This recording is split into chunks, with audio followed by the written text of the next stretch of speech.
Chris, when will the temperatures start to drop? Actually, Ron, we have just seen the first initial little push of cool air move into eastern Colorado this afternoon and this evening. Oh, getting crazy on a Friday night. Friday night rules. Watch out. There you go, John. Friday night rules. Yeah. From the National Weather Service, a new severe thunderstorm warning. This is for the Denver metro area. You have to bring out the old wet t-shirt experiment, and this one is already starting to freeze. But what happens when you bring this out here for about 15 minutes or so? That's all it takes. Stiff as a board. Now, your on-target weather forecast with Chief Meteorologist Chris Dunn. This next big weather change will only affect part of Colorado. Let me show you what I'm talking about. This cold air is going to slide right on down the eastern slope of the Rockies into eastern Colorado.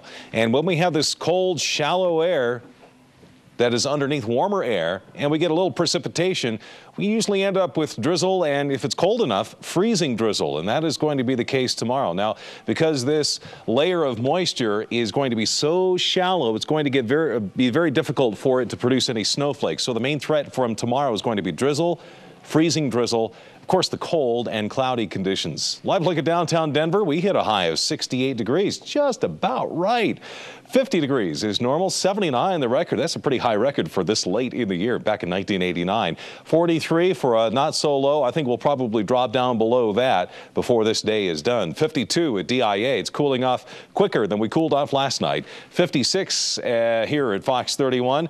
East-northeast at 13. That's a wind coming in from the east-northeast. It's pushing in that cool air, and it's already down to 47 in Akron, 46 in Greeley. There's that 52 in Denver, 60 for La Junta, 39 in Leadville, and 56 degrees in Grand Junction. Now, everybody to the west will be largely unaffected by this next weather change, as again is going to be flowing right on down the eastern side of the mountains. Here's Futurecast to show you what I'm talking about.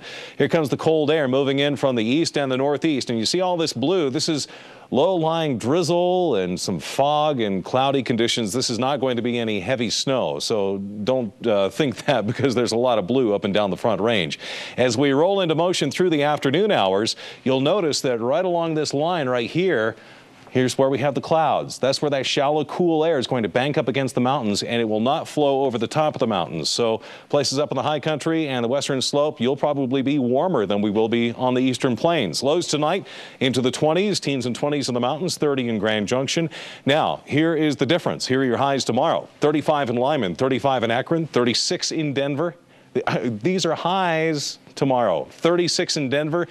Up at 10,000 feet, 41 at Leadville, 47 in Aspen, 60 in Grand Junction. Denver's down to 27 tonight, becoming cloudy and colder. A little bit of drizzle possible late in the night, say about 3 or 4 o'clock and beyond. 36 for a high tomorrow, light snow and drizzle possible, but it's again going to be mainly drizzle and some light freezing drizzle, cloudy and cold. Now, here's the Fox 5-day forecast. This does not last very long.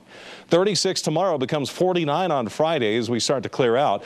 Near 60 on Saturday. Bronco Sunday brings a little bit cooler weather, a high of 52, and then 60 on Monday. So overall, you know, we have one really nasty cold day, a gray day in the Fox 5-day forecast. The rest are not so bad. No.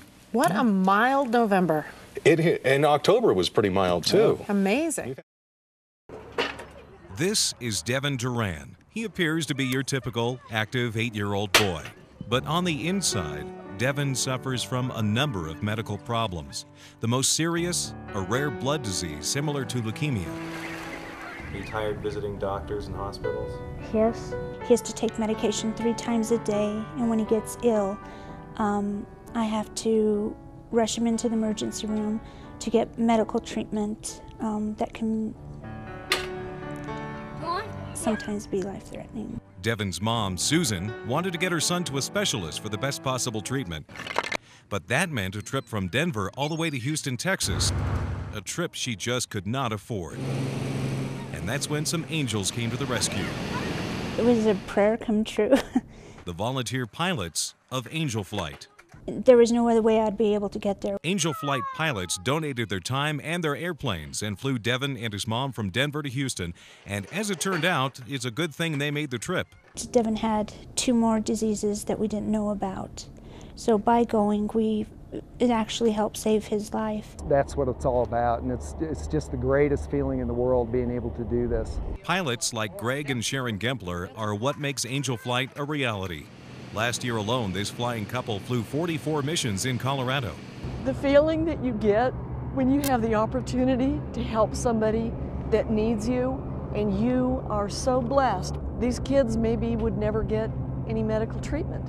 I have all this experience and I have this talent, and we have an airplane here that sometimes sits, and if we can use it to benefit somebody else, that's the biggest part of it. Clear! Bob Benda is also an Angel Flight pilot.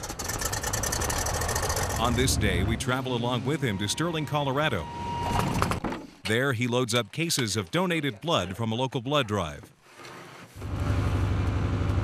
Now that we have the blood loaded on the plane, we're headed back to Centennial Airport.